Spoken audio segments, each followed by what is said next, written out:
Hi guys! Ipapakita ako ang aking tanim na cranberry.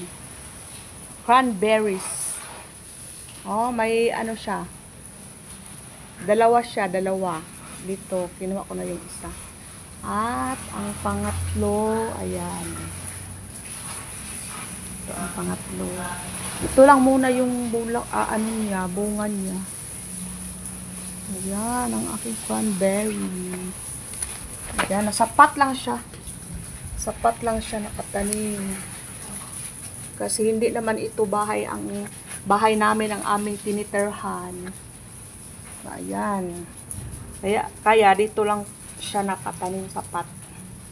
Para paglipat namin, dadalhin namin ang aming tanim. Ayan. Cranberry.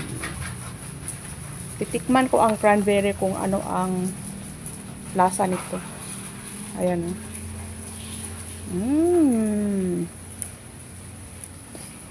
Asim. Akala ko matamis.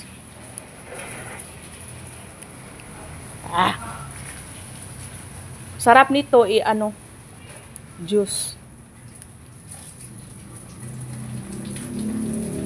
Ilagay sa juicer tapos ayan yun yung mga katas niya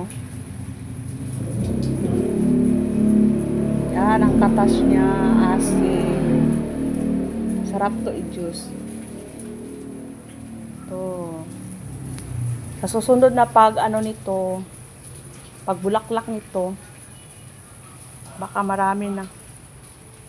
So, yun lang guys. Thank you for watching. Bye-bye.